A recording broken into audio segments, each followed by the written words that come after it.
inyanim hakavuyim bakoiso shachakak behem beis kibul. That if a person who is taking stones that are affixed in the wall, and the person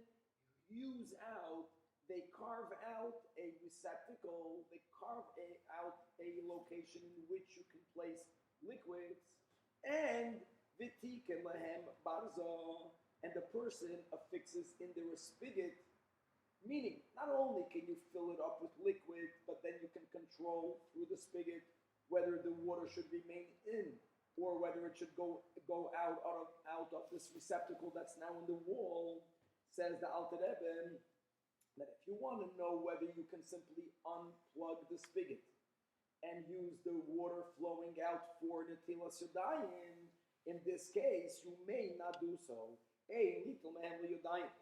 Why? Because since these stones and the keli, the receptacle, which is carved into these stones, are permanently affixed, they halachically have the status of the wall.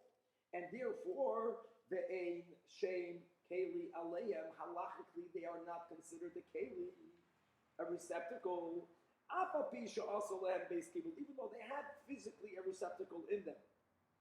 And you can only do netilas yadayim from a keli. However, here comes a tremendous leniency that we don't apply always, but that we will apply over here. Dafka for netilas yadayim. If you had a stone that's not affixed, not to the ground, not to the wall, and now you carve out, you hule out of the stone a receptacle, and now after it became a receptacle, and now it's affixed to the wall with the same shtick. So there's an area, you have the spigot, and you can have the water going out through the spigot, you can close the spigot. Here, noitlin mehem, you may use it. It's now affixed to the wall. And when it comes to many other din in the Torah, we look at the here and the now. Now that it's affixed to the wall, you can argue it's a koisel. It's part of the real estate. It's part of karka. It's not a keli. In our case, we are lenient. Since it was already coined and called a receptacle before it was affixed, therefore it's okay, even though now it is affixed. Likewise will be a keli, instead of it being now affixed to the wall, if it's affixed to the ground. If prior for it being affixed, it became a receptacle, even though now it's affixed, one may wash one's hands from it. However, all of the above, this is only if there's a spout, and you are washing your hands by the means of the spout, meaning that you will remove the plug before each and every pouring. You remove the spout, water gets poured out, you plug it up again, you remove it again, you do the subsequent pouring. Because what we do need is that the water should come from the koyach, from the power of someone who's pouring the water. True, it doesn't have to be that you are tilting the cup to pour it. Unplugging the spout is also valid, but you have to unplug the spout for each washing of the hands, as God willing, we're going to learn mamash in the next seif, and seif yudches. But if you put your hands into the scali and you move your hands around, that's not effective. Why? That's not called netilas yadayim. The water is not being taken. It's like you are immersing your hands. Why? Because the keli is affixed. And you may not toivel your hands in waters that are drawn. This is already leading us to understand, as we'll get into the later part in the next segment, that if the keli is not affixed, perhaps it is okay. But in our case, that it is affixed, spigot yes, but putting your hands in there, no, God willing, to be continued.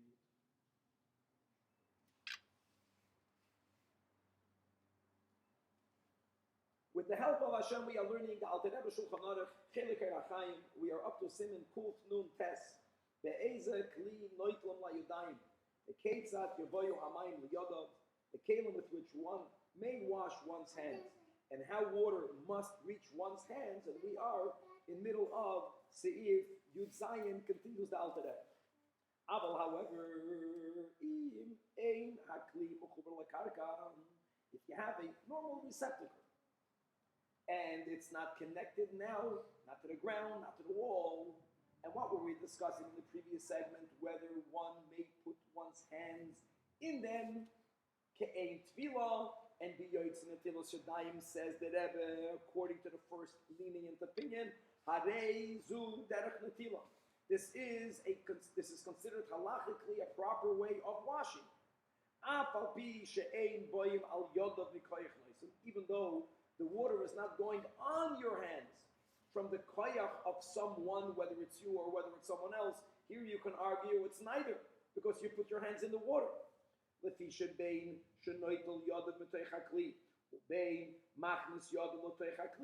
to this opinion, whether you are pouring from, whether you're putting your hands in, Hakoil nikra netila bikli. It's called washing with a keli. Masha'inki. Now, to contrast that which we learned a couple of segments ago, that if you have a conduit, and the question was whether you can stick your hands in the conduit, that for sure is not good. Masha'inkin b'tzinoid, a conduit, right? That 180, that open pipe, not only open from the sides but open on the entire top. That's not called a keli. It has no four walls. And that's why we're making a quick chazara, that you have to put your hands, if you are putting it inside the tzinoid, it has to be very near the place from where water is being poured into the conduit from the bucket, because then the reason why you are having an effect in the netilas yadayim is not because you put your hands in the conduit. It's irrelevant. Make believe the conduit is not there. It's because the waters are coming from a bucket, on your hands. All the tzinoid is doing, it's not allowing the waters to go all over the place. But the water is coming, mikoyach, the person pouring it from the bucket. But,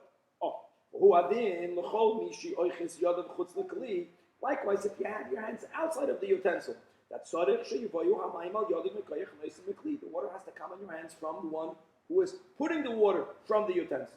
Avo, coming back to the beginning of this segment, of this leniency, according to this opinion, when you're putting your hands inside a utensil, here, you don't have to have a person that's actually pouring the water, whether it's you or someone else. You do need to have one prerequisite, the quantity.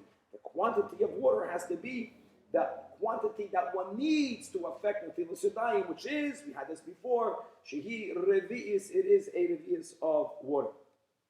The ein sarech liyos kashir tefilla, and obviously you don't need to have the amount of tefilla, which is 40 saw.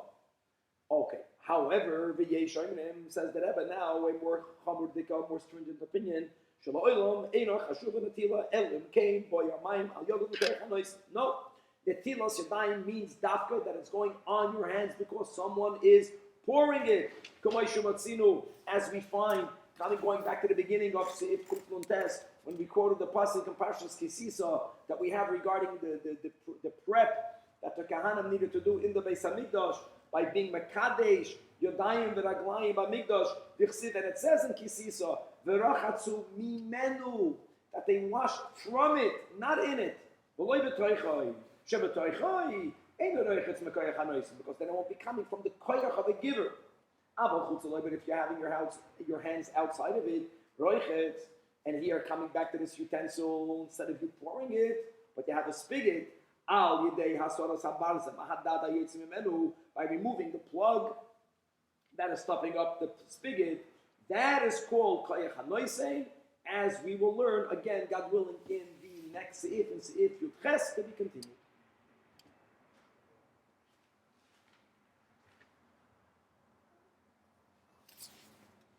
With the help of Hashem, we are learning the Alter Rebbe Shulchan Aruch, Chelik HaRachaim. We are up to Siman Kuf Nun Tes. The Ezek Li Noitlam La Yudayim. The Ketzat Yavoyu Hamayim Liyadav. The kelim with which one may wash one's hands, and how water must reach one's hands. And we are towards the end of Seif Yud Zayin. So we had the machloikas between two opinions, whether one could effectively fulfill one's obligation of netilas yadayim by inserting one's hands inside a utensil. First opinion was lenient, the latter was stringent. Says the Alter Rebbe, in a pressing situation, one may rely on the first lenient opinion, and not only may you, after that netila, eat bread, more than that, even more, you can even make the bracha, which is a greater chiddush, because normally when it comes to brachas, since when you make a bracha, you're saying God Almighty's name, and there's a rule that by bracha, she'ein tzricha, you don't have to do it, or if you're not fulfilling the mitzvah, so you don't have to do it, you're taking God's name in vain. Here, the Alter Rebbe is posting that you can rely on it not only to eat the bread, but you can even rely on it to make a bracha. However,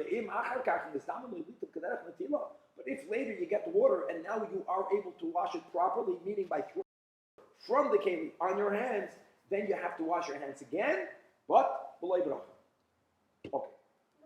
Weiter.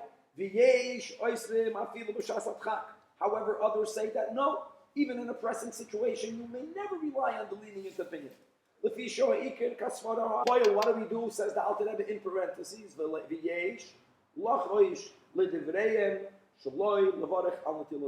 if there's a pressing situation, so the Alter Rebbe makes like a compromise, in between. Yes, use that if you have no other option, but don't make a bracha. And now we are introducing the Valdi. And you should wrap your hands in a cloth, not allowing your hands to touch the bread, and only so v'yoichal. And Alter Rebbe explains why this is a wise step to do in our scenario. Because b'chlal, when it comes to wrapping one's hands in cloth, or today in a plastic bag, not allowing your hands to touch the bread, because sheyesh mishamater aliyah mapa b'chol makom. There are those who opine that you can always use it, as we'll learn in Siman Kuf Samach Gimel. Now we're not going to rely on that. Here the Alter Rebbe is saying, so therefore, if it's b'shas adchak, Aleph, don't make a bracha. Beis, now that you will also be putting the mappa on your hands, now for sure we can confidently paskin, you can eat your bread. But here for sure, if water becomes available, then you have to wash your hands again. God willing, to be continued.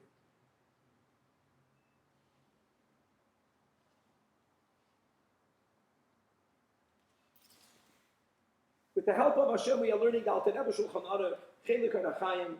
We are up to Siman Kuf Nun Tes, Be'eza Kli Noitam LaYodayim, Be'ketzat Yovayo Hamayim L'Yodov, the kelim with which one may wash one's hands, and how water must reach one's hands. And we are starting Seif Yud Ches, says the Alter Rebbe.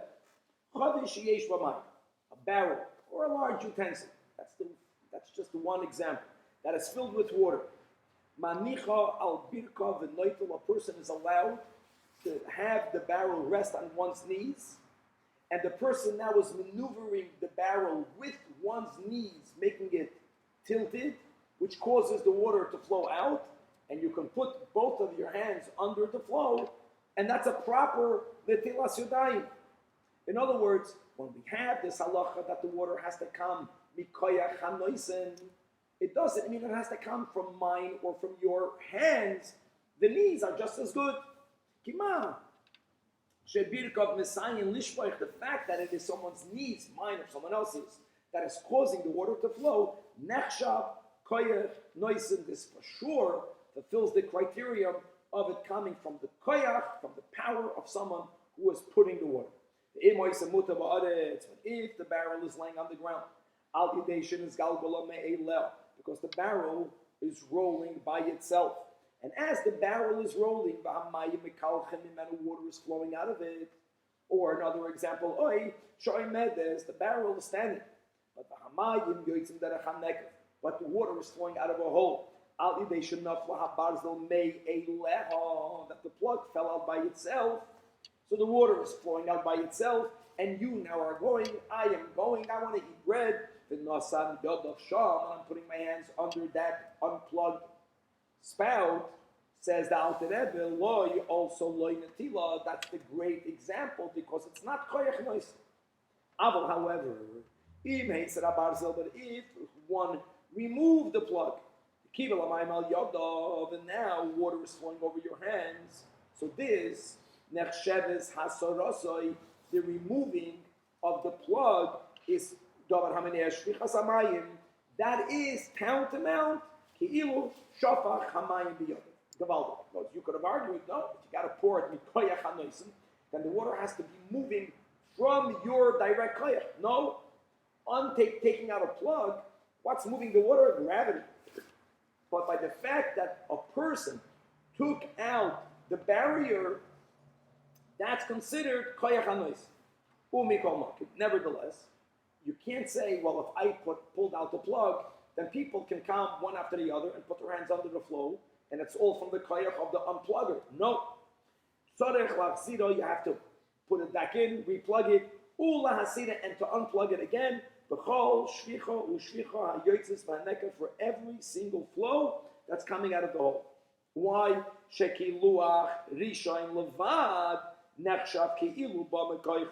Because only the first flow, again, we're not putting this exactly in a second or a half a second, but the first flow is the only one that's considered coming from your koyach.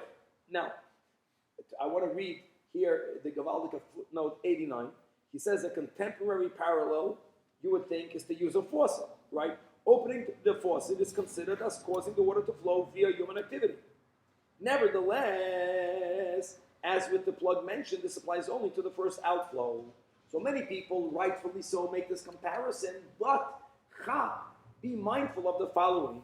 It must be emphasized that the above refers, we can compare the faucet to the spigot, to the barrel, if the faucet is on a tank or a barrel, because such a container is a keli, and so you have the koyach hanoisin, because you unplug the spigot, because you open up the faucet, but don't forget the water has to come from a keli. That's the whole siman kufnuntes. So the water is coming directly out of a barrel. In many contemporary homes, the cold water flowing to the wash basin comes not directly from a tank, right? Many times it's not coming directly from a tank. The tank is far away. And therefore, opening up the spigot won't be a valid netilas yadayim. Gavaldik. God willing to be continued. That was important.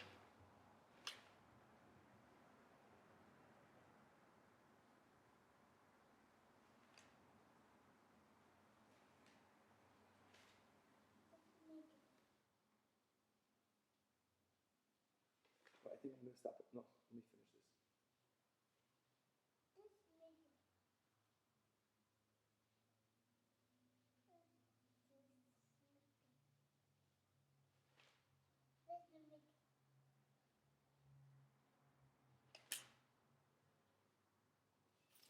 With the help of Hashem, we are learning the Alter Rebbe Shulchan Aruch, Chelik Arachaim. We are up to Siman Kuf Nun Tes. Be'eze Kli Noitlun LaYodayim. The Ketzat Yevoyu Hamayim LiYodov. The kelim with which one may wash one's hands. And how water must reach one's hands. And we are in the middle of Seif Yud Ches. So we were learning how if water is in a keli, and there is a spigot and a plug that's preventing the water to go out, opening up the spigot, removing the plug, turning the faucet, all of that is considered koyach hanoisen, and the first flow of water is valid for netilas yadayim. And we finished last segment by reading over here the footnote to emphasize, of course, obviously that's only when the water is coming directly from a halachic utensil and not from a very long pipe, as it is in most cases in our homes. And now let's continue with another very important detail back inside. Shekeluach rishayin. I'm just repeating these last few words. Only the first flow, but the first flow is nechshav ki ilu b'makoich. It's considered as if it came from your power. B'acharkav, but after the first flow, mikalech ma'ela, it's considered that the water is flowing by itself. So the amount of water needed for each pouring has to be right after you unplug you unplug the plug or you open up the faucet. And anything after the first flow will not be valid. And the fikach and therefore, hanoitel mikiyar shemesukin alidei tarnagar. In the times of the Alter Rebbe and beforehand, the faucets looked like the crown of a rooster. and they called it a tarnagar. In other words, that if a person has a kiyah and there's this fancy faucet, and that's like a barzel, it's called here in English a stopcock. You have to open and close it various times for each netilas yadayim. What does it mean for each washing? Because they're in the fancier basins that have this spigot or have this faucet, the quantity of water that is leaving it is very minimal. It's not even enough for the water that goes by the first flow to go all the way to your wrist.